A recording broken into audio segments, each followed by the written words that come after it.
is on to get out of the bottom. The top is high, so your roots are forgotten. Giving is good as long as you're giving. What's driving you is ambition and bidding. I said, do you think you are? Do you think you are? I said, some kind of superstar. You have got to swing it, shake it, move it, make it. Who do you think you are? Just to use it, prove it, show me how good you are. Swing it, shake it, move it, make it. Who do you think you are? Just to use it, prove it, show how good you are.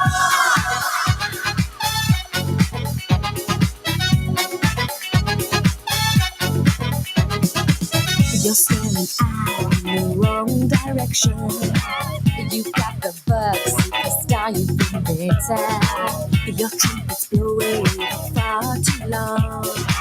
Climbing the snake up the ladder, but you're wrong. Do you think you are? Do you think you are? Some kind of superstar. You have got to swing it, shake it, move it, make it. Who do you think you are? Just to use it, prove it, show me how good you are. Swing it, shake it, move it, make it. Who do you think you are? Just to use it, prove it, show how good you are.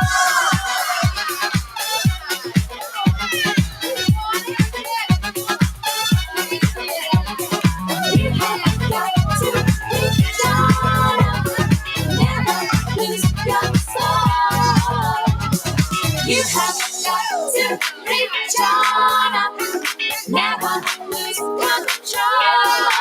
I said, do you think you are? Do you think you are?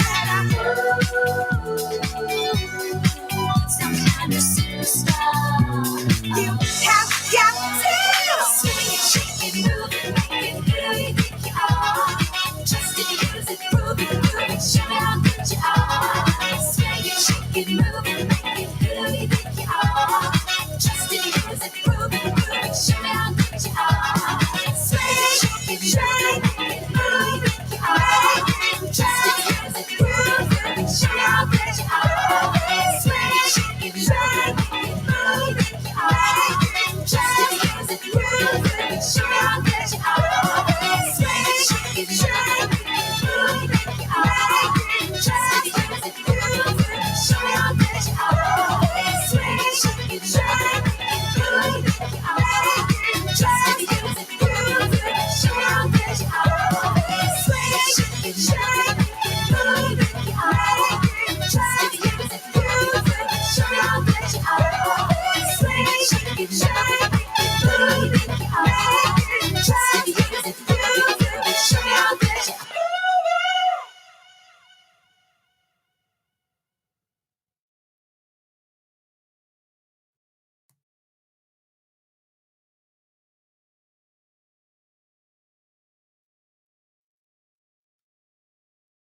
Well, we know where we're going, but we don't know where we've been. And we know what we're knowing, but we can't say what we've seen. And we're not little children, and we know what we want, and the future is certain. Give us time to work it out.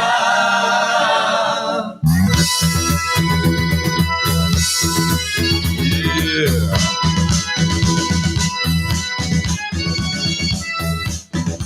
We're on the road to nowhere. Come on inside. Taking that ride to nowhere. We'll take that ride. Feeling okay this morning, and you know we're on the road to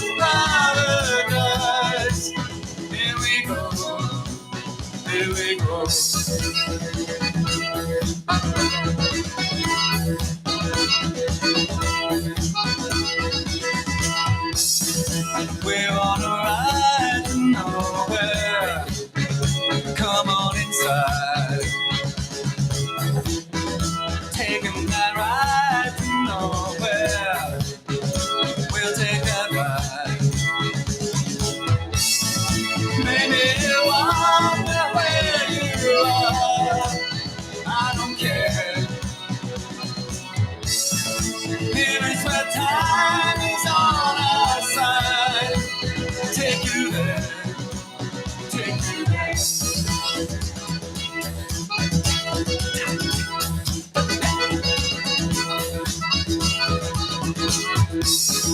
We're on a road to nowhere.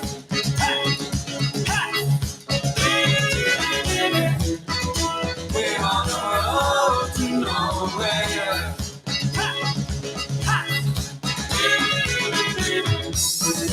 We're on a road to nowhere. Sitting in my mind, come along, we take that ride. It's alright, baby, it's alright. And it's very far away, but it's growing day by day, and it's alright, baby, it's alright. Would you like to come along and help me sing this song? It's alright, baby, it's alright. We can tell you what to do, but they'll make me fool you, and it's alright, baby, it's alright.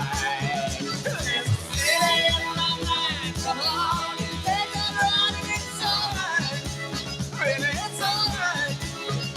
And it's very far away, but it's growing day by day, it's alright, baby, it's alright. Well, would you like to come along, baby, help me sing a song, and it's alright, baby, it's alright. Come and tell you what to do, 'cause I made a fool of you, and it's alright, baby, it's alright. We're on the road to nowhere. Hey! We're on the road to nowhere.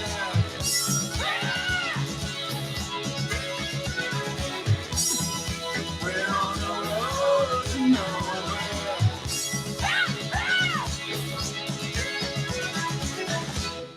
We're on the road to nowhere. Well, everyone else might be, but we're not, are we? Hi, how the devil are you? Good afternoon. Good evening. I've had an unintentional, completely not intended break. I'm still feeling a little bit wobbly. I'm really not very well, but I'm well enough to do this, and I'm well enough to put enough makeup on that I look all right. So, it's a win-win for me.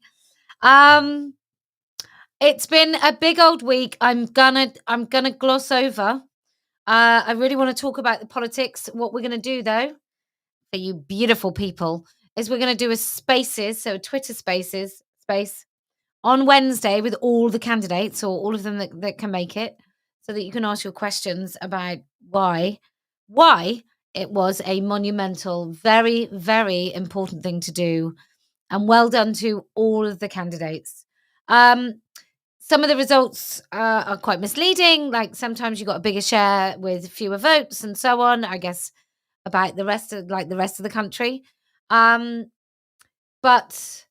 I do want to talk more about it.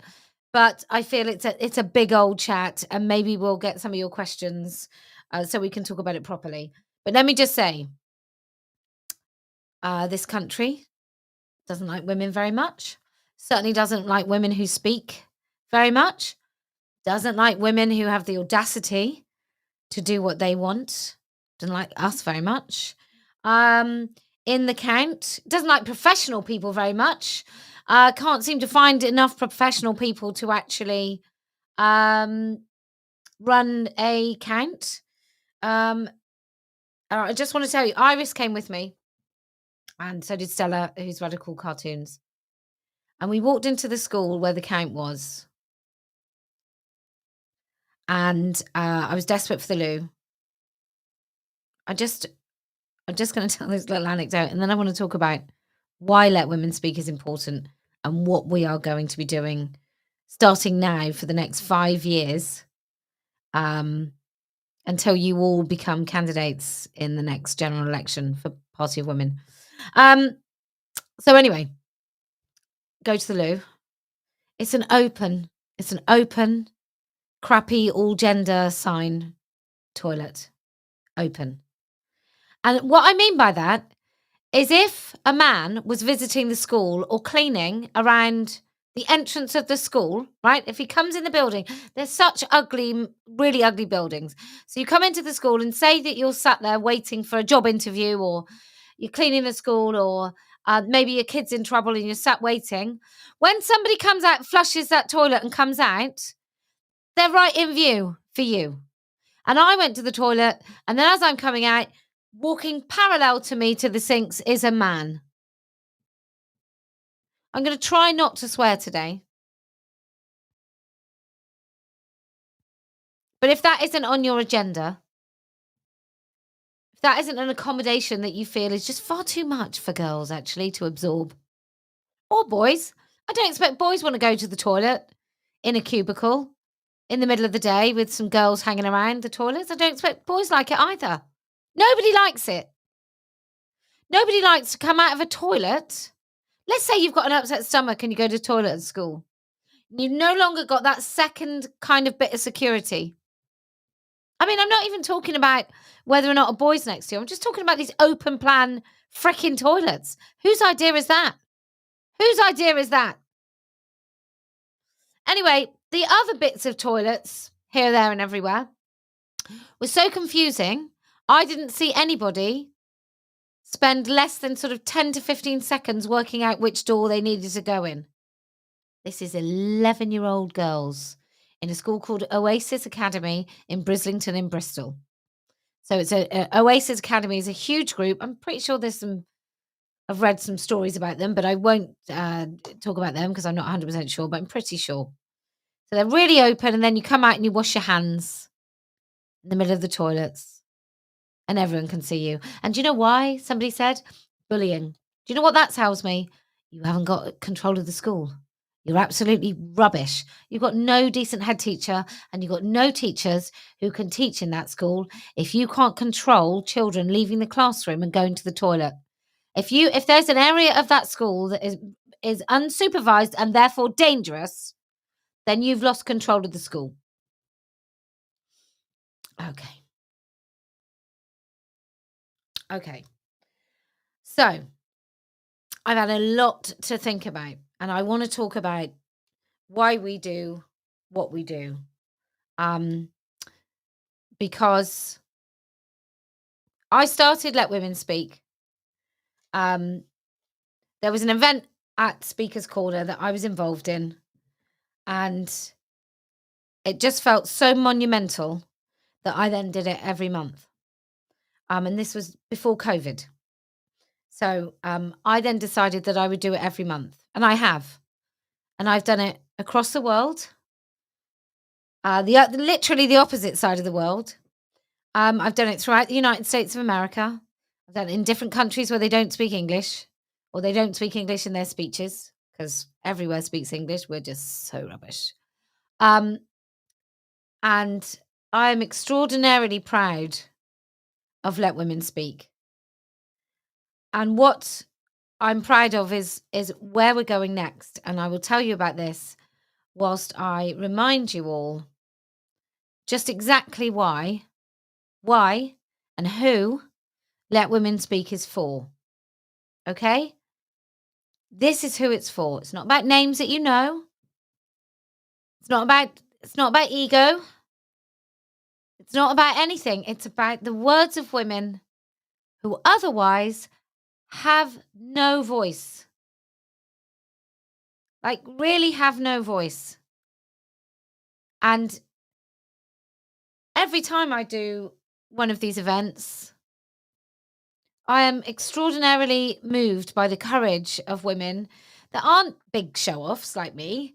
They don't enjoy banter. They don't feed off positive or negative energy. They don't have great fun. if the TRAs are facing us, even if they're really intimidating and aggressive. They don't have that. They don't.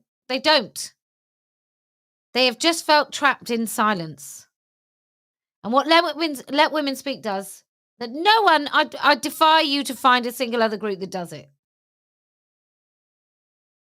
is it creates space and it welcomes those women in.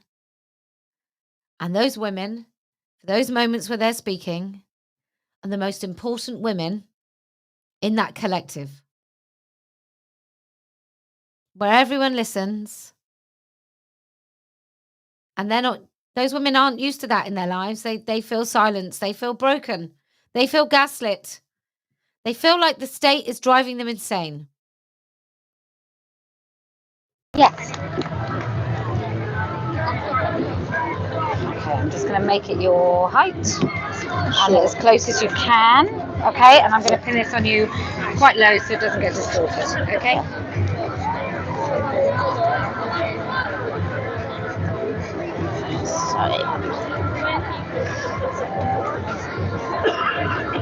Sorry, I wrote a few notes. I'm a bit nervous. It's okay. We can wait. Take a deep breath.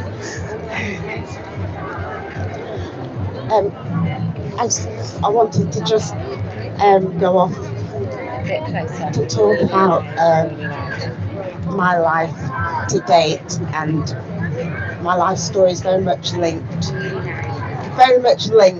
to my body. When I was 17, many years ago, I was diagnosed with Hodgkin's lymphoma. I had surgery, including the removal of my spleen, and I had megadoses of radiation. It's not treated like that anymore, but I recovered. I met my husband at university, found my calling as a mental health nurse. I had 2 pregnancies that were a struggle. I ended up in a wheelchair both times and had 2 cesareans. During the first one, I could feel them cutting me open as there was a window where the epidural didn't take. I breastfed both my girls and actually fed them both at Wembley. Then, nearly 3 decades later, after my cancer treatment, I was diagnosed with breast cancer, which was a result of the radiation that I'd had before. I had a double mastectomy with immediate reconstruction, and it was devastating. I still can't put into words how it felt to lose the breast that fed my children. 4 years later, it returned, and I had to have surgery and had an implant removed. Then I had chemo. I lost my hair, which didn't grow back in the lovely afro it was before. I had to have more radiation and further surgery. I took hormone treatment, sorry I'm shaking, which put me in a chemical menopause a couple of times. And 4 years later, I was diagnosed with heart failure and spent years in and out of hospital. I was even assessed for a heart transplant, but luckily I was considered too well. I'm diabetic, I have kidney failure. I won't mention the lots of other stuff, but I'm here having lived an incredible life. I know people have had things a lot worse than me. My daughters are turning out to be the most incredible women. I have an amazing husband, I have a great family and friends, and I'm also a very proud nan. Through all of this, I've never felt like I wasn't a woman. My body has stopped me at times being the best wife or mother that I could, but it's stuck by me. I normally don't talk about this stuff because it's dull, but today it felt like the best time here to share with you all that sometimes, you know, as women, we just get on with stuff. Life throws things at us and we just carry on because that's what we do. We don't ask much of anybody. We just want to be left to live our best lives. And when I hear about these young children who are deliberately having mastectomies, having had it's unthinkable. It really is unthinkable. So thank you for listening.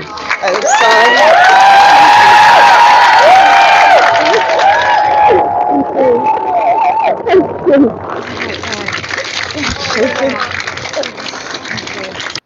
Oh God. Okay. Don't wear that much black makeup. That's what I'm going to say to you. That's Let Women Speak. That's what it does. And it was so powerful. Belfast was amazing. And I just want to tell you how we're evolving here at Let Women Speak, because I think my dream, right, when we started going around the country, my dream was that we'd do this a wonderful event, women would meet up, and then they would start their own kind of local groups that really kind of build and feel real, and they would have this experience of going to the event together, and oh my God, and everything would just be amazing, and wow. Unfortunately, sometimes that hasn't happened. And so we are now encouraging our amazing locals, and Macclesfield did it first. And now we've got in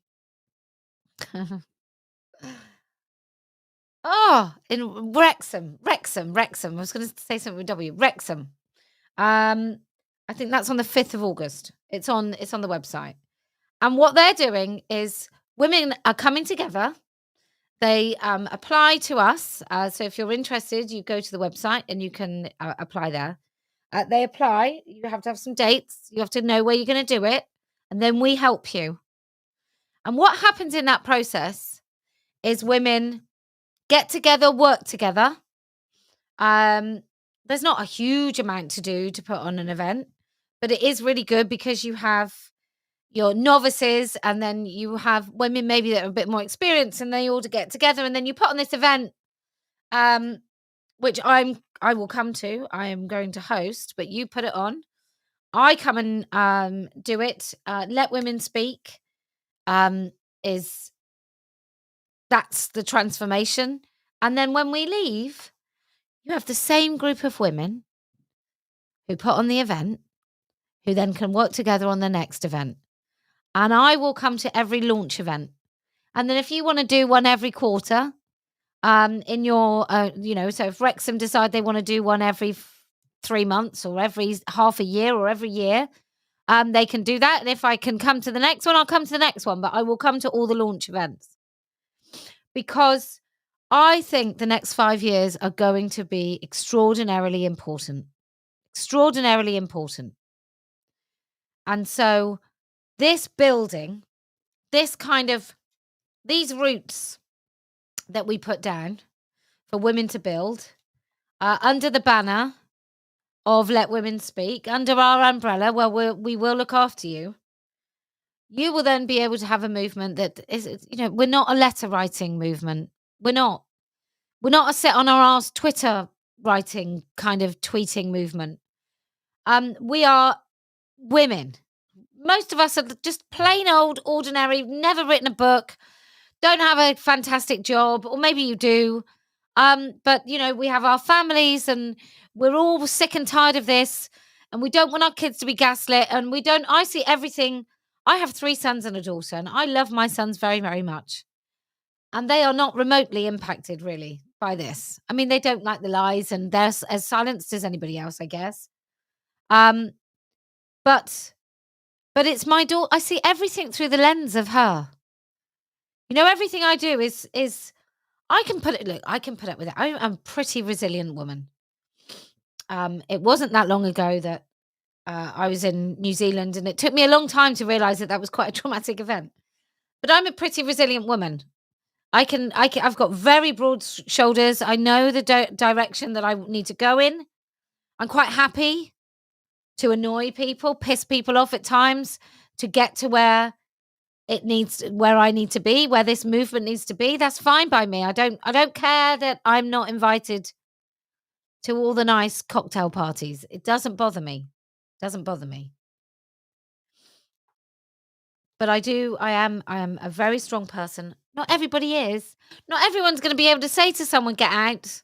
And I'm not saying that I'm special. I don't think I'm special. I just don't really have this fear factor, the fear that some people have. Rightly or wrongly. I just don't. It makes me occasionally careless, I suspect. But I really do see everything through the lens of my incredible daughter, who is absolutely nothing like me. Um, and so I have to think about the world that I want her to live in. That is my motivation for all of this. That's just, and I'm sure it is if you've got a daughter or kids or a parent that you care for or someone vulnerable that you know, I'm sure it's the same. But I just I want I think the reason it's called Let Women Speak, the reason it was so perfect, right, is because I'm not frightened to say a damn thing to anyone. I'm just sometimes I'm careful with what I say to certain people, but I really can speak. I can look someone dead in the eye and I can tell them the things that other people might be worried about saying. And I don't mean that in a feisty kind of I don't mind offending people and saying bad things. I mean, if something needs to be said, I don't mind saying it. I know that's not the same for a lot of women, but I want them to be able to speak. I want every woman, I don't want to speak for women. I want every woman to think, well, she can do it. Why can't I? And I'm not going to lie. I don't want to be immodest even. I definitely don't want to be modest. I'm not going to pretend that I know that I haven't, in some cases, inspired women to be able to talk on their own behalf. And if I can inspire so many women who are peed off with their daughter's school, or they're fed up, or they're just about to send their kids to nursery, or they've just having their first baby and they go along to maternity services and they're called a birthing person. I want those women to be able to speak for themselves. I want so many of us to speak that the people in power cannot ignore us. That our tuts and our sighs and our complaints become a noise that they cannot bear. That's what I want. I don't want someone clever talking for you or me. I don't want to ask questions of people. I want you to speak. Because actually, we can have feminism, we can explain why and the how and the why and whatever. I personally don't want to waste my time. You can do that if you want. If you need to construct a reason, a theory behind this, you can do that. But I want the immediacy of empowering women in their own lives to actually speak up for themselves and their children. So that's what I am trying to do, bit by bit. And with this wonderful grassroots collective of women, and there's some incredible women in the north who are starting these sort of local events. And since they did their first local events and we started talking about local-led events, there are women springing up all over the country who want to do it. If you want to do that, you need to join locals. It's free. You join locals. There is a vetting procedure. You then get put into our nest, which is a verified person-only part of the website. And also you can get involved in organising your own Let Women Speak. And we've got things like banners and stickers and everything that you're going to need to put on a local event. And I don't care where you are in the world. You might be in the UK. You could be in Ireland. You could only have about 20 people that you think are going to come on your first outing. We're also going to be doing tables outside of places rather than protests. So these will be, I mean, if you want to do a protest, we also have that. You can apply and then you can use our signage. And then there's tabletops. But Labour's first few days in government are not making me think that we're not needed. Now, I've shown you something incredibly moving. I want to show you something else. But please join locals. We have this incredible woman heading it up. She's done so much in a really short time. Organising locals, getting them together. And it's because of the incredible kind of motivation of our locals that we know by the time the next general election comes, we are going to be ready and we're going to be huge in number. If you want to join the Party of Women and you fancy standing in your next local election, then you need to go over to Party of Women and become a member. But let's have a little more from another example of what Let Women Speak does. And this also has me weeping, so. Condensed it. Thank you so much. It's just so many women want to speak. Those people over there, the police are facing you because you're the bloody bad guys.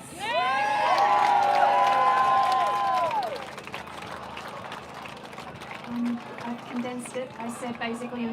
I just want you to remember, I'm just going to interrupt her. I just want you to remember, listen to how she starts when she speaks. Listen to how quiet she is when she starts. Because I think that is something extraordinary that we do at Let Women Speak. At the beginning that I was raised on the tolerant left. I used to be an ally. So like most, when COVID hit, I ended up chronically online. It was during that time that I finally saw just how deranged the left had become. But there was no way around it. My tolerant left had gone and lost its fucking mind. Trading intolerance chips for totalitarianism, for some shut up, get on your knees and comply. Misogyny, that slimy hand around women's throats that I saw as a child, misogyny had had a revamp. It was glamorous now, all sparkly. It had some flags and new allies. Violent beta males wearing hankies on their faces, giving a wink and a nod to their comrades while screaming down women who just don't fancy having girl dick shoved in their daughters' faces in the change rooms at the pool. Their green-haired 20-something female conspirators feeling righteous while shielding trans-identified men who'd raped little girls and then had their chance with female inmates while imprisoned with them against their will. Freshly anointed trans women athletes mopping the tracks and stalls of the blood, sweat and tears of female athletes who they'd beaten, those tirelessly dedicated women from whom they'd stole. Women were just a feeling. We weren't mothers anymore, we were birthers. I hadn't breastfed for 3 long fucking years. Sore and overtouched breasts, loving but dazed and tired from sleepless nights. I chest fed for inclusion. Our lesbian and gay friends weren't allowed same-sex attraction. Their orientation was just a genital preference for backwards boomers, too vanilla and hate-filled to enjoy someone's vagina without wincing or take that organic strap because it's real and so it's better, ladies. Now suck it. Pedophiles had had a rebrand too. Minor attracted people they were, stunning and brave and here to stay. And if we made a peep about it, we were alt-right fascists. Or the slightly lesser charge, alt-right fascist adjacent, because apparently safeguarding children is violent. Protecting their little bodies is far right. I used to be an ally, but now after having my compassion as a woman weaponized against me, being abused by filthy misogynists and their tragic brainwashed handmaidens, watching our lesbian sisters have to fight again for men to get the fuck out of their bedrooms and social spaces. Reading of countless women and children getting raped and discarded by decrepit autogynephiles, wearing woman face like it's our skin, and watching all of those trans folks and trans allies kick back and just deny. Denouncing detransitioners like they were the new suppressive persons and thus all but the scum of the earth. Yet not a word about the sick and twisted men claiming womanhood who were harming us, representing them in their name, no less. And not a side glance, of course, at all the trans-identified women and girls, forcing nothing, forcing no one save for the muscle and sinew to be cut from their bodies for the sake of simulacrum. It's funny that. I'll politely state for the record it's my preference not to be called a cis woman. I don't qualify my existence in relation to another's, which is especially the case for narcissistic Trojan horses. I will be referred to as a woman, as a female, as a feminist, and not their brand of feminist, but my own. Because women far stronger than us fought long and hard for us to be standing here, and there isn't a misogynist alive who has the chops to change my mind. But they'll call me a TERF regardless, and I'm at the point where I just don't fucking care. Your ad hominems, they're no good here. You can't cash in that guilt by association. Your redirections, projections, smear campaigns, mistruths, and flying monkeys they all alter course and land squarely back on you, because reality defines who I am, who we are. I exclude no females from that shared reality, not one. All are welcome here, and welcome to return, even those handmaidens, especially the handmaidens, because they won't always be safe from those pitchforks that they're wielding. They're not men, so they're disposable. And if they speak out in turn, then they'll get turned on too. We've been through worse, and we've survived because we're women. We're built different. We're observed, not assigned. And nothing enrages a misogynist more than a woman saying no while insisting that she knows her own mind.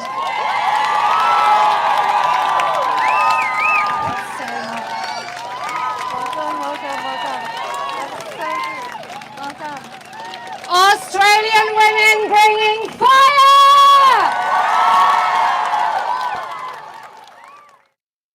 I mean, shut up.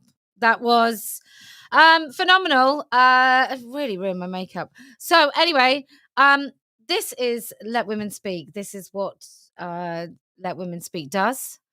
This is the dream of Let Women Speak, is that so many women see Let Women Speak in action, that they really do believe that their own voice is good enough to speak up for things that they care about, for saying no in school, for keeping their minds, as this government is going to gaslight the holy crap out of all of us. And I just want women to be able to speak up. And that's the dream. If you want Let Women Speak to come to you, if you want us to help you put on an event, it's not going to be like a massive, grand, humongous affair. It's going to be real connections, making women forge real relationships with each other so that they can actually rely on each other, because it's going to get bad, ladies. You're really going to need each other. Some of you are going to be terribly annoying, but you are really going to need each other. You're going to need to leave some of your normal female interaction at the door, and you are going to need to lean on each other, because I just feel the next few years are going to be absolutely nuts. And this is the biggest lie, right? But it's not going to be the only lie you're going to have to contend with over the next few years. It's not. And so I just want to say to all of you, this is the time to build. We've got plenty of time, and we've got no time at all. So the foundations have to be laid now. This is what it's going to be. We are going to build a non-partisan. Look, I'm pissed off with the left. So I talk about the left all the time, how much I loathe them, and how much I can't bear the fact that women are still on the left, despite the fact that they virtually get punched in the face on the daily. I'm not saying that I'm rushing to the right. I'm not saying, hey, why don't you rush to the right? I'm saying that on this particular issue, there are some politicians on one side of the fence that are much better than politicians on the other side of the fence.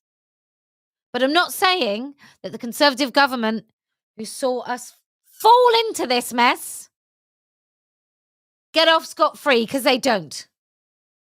There's many things that anybody could have done at any time.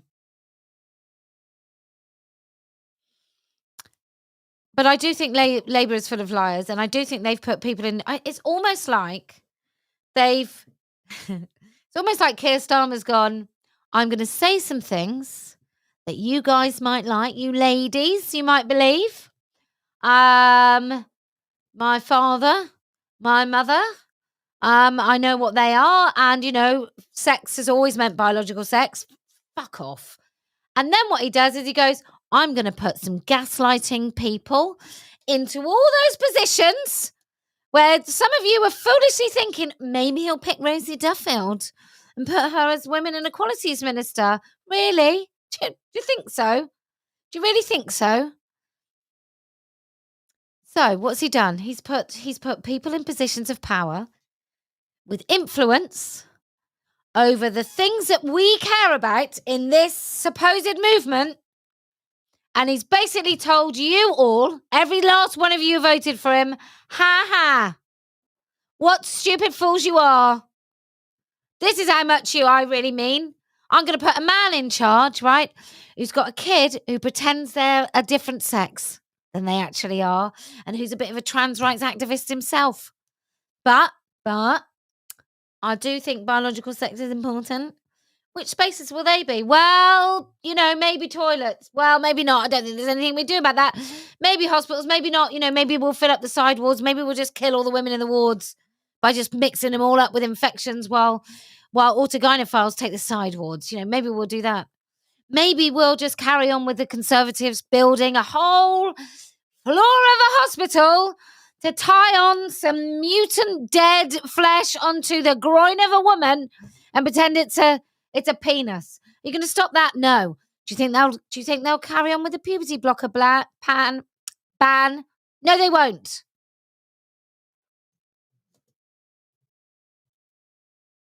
I'm telling you.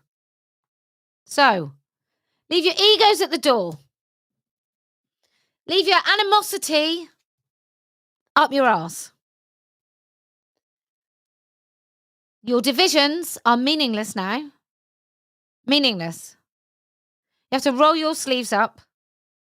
You have to find some local women, build something together, and we need to go to work, and we need to do it really, really quickly, and we need to do it until our fingers bleed, because this is big time now.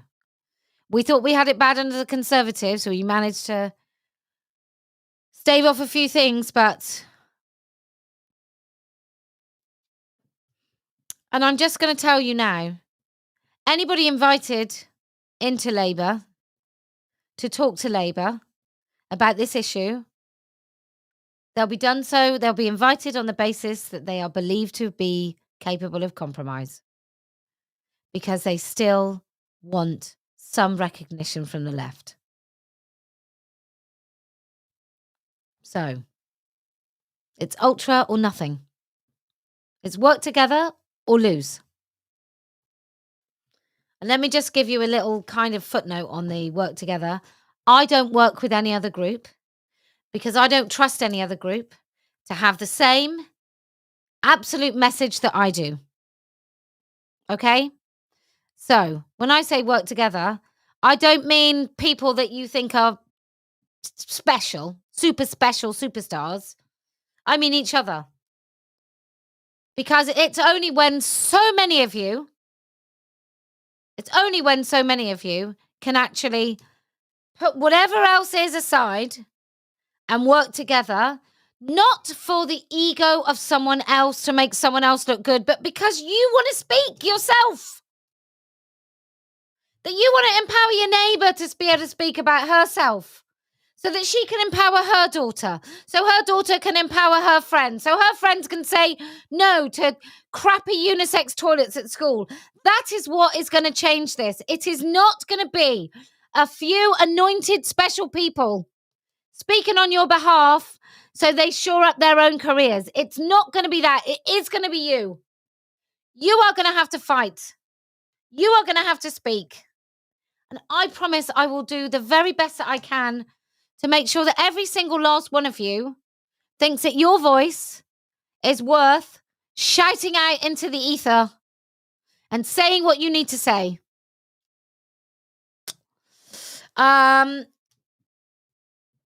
If you can speak, even like our first lady, even if your voice shakes, if you can speak, even if you tremble, if you can speak and you can inspire somebody else to speak, who inspires somebody else to speak, then I promise we will win. If you can put your big girl pants on, get in touch with us, join locals, it's going to be the most active, impactful movement of women since the suffragettes. If you want to be part of that, then I promise we will win.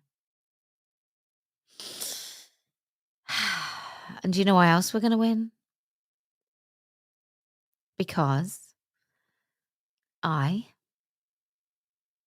never lose.